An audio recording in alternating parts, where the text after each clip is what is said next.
Bulletin की शुरुआत में नाज़रीन असां ख़बर शेयर कंदासीं। सिंध जे निगरान वॾे वज़ीर जस्टिस रिटायर मक़बूल बाक़िर 1 डिसंबर ते इजलास सलाहे वरितो आहे। अहम इजलास जे हवाले सां अवां खे अपडेट कयूं पिया।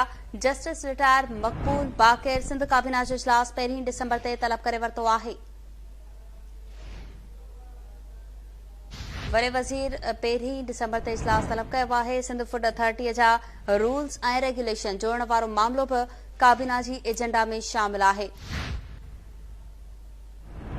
अपडेट कयूं पिया। पोलिंग स्टेशन तौर इस्तेमाल थींदड़ स्कूल्स में सहूलतूं फराहम करण लाइ फंड्स जारी करण जी बि मंज़ूरी ॾिनी वेंदी।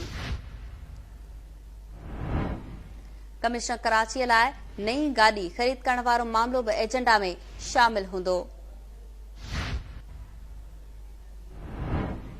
वॾे वज़ीर जस्टिस रिटायर मक़बूल बाक़िर सिंध काबीना जो इजलास 1 डिसंबर ते तलब करे वरितो आहे। अपडेट कयूं पिया। सिंध फूड अथॉरिटीअ जा रूल्स ऐं रेगुलेशन जोड़ण वारो मामलो बि काबीना जी एजेंडा में शामिल आहे। पोलिंग स्टेशन तौर इस्तेमाल थींदड़ स्कूल्स में सहूलतूं फराहम करण लाइ फंड्स जारी करण जी मंज़ूरी बि ॾिनी वेंदी। कमिश्नर कराचीअ लाइ नई गाॾी ख़रीद करण वारो मामलो बि एजेंडा में शामिल हूंदो।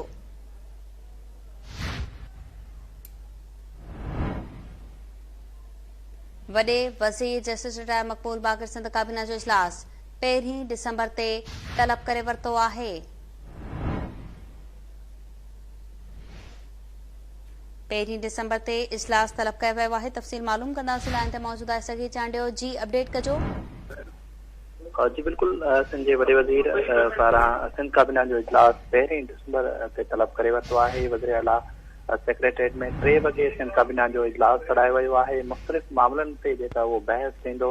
एजेंडा में सिंध फूड अथॉरिटी जा रूल्स ऐं रेगुलेशन वारो मामलो शामिल आहे। जॾहिं त मुल्क में आम चूंडनि जी तयारी जे सिलसिले में सिंध अंदर जेके पोलिंग स्टेशनूं आहिनि उन लाइ जेके इस्तेमाल थींदा स्कूल उन्हनि में सहूलियतूं फराहम करण जे लाइ फंड्स जारी करण जी जेका उहा मंज़ूरी ॾिनी वेंदी। उन खां अलावा कमिश्नर कराची लाइ नई गाॾी ख़रीद करण खां अलावा पाकिस्तान रेंजर्स सिंध खे ऑपरेशनल इन्वेस्टमेंट जी मद में 1 अरब 38 करोड़ रुपयनि जी फराहमी समेत मुख़्तलिफ़ जेके मामला आहिनि उहे एजेंडा में शामिल आहिनि।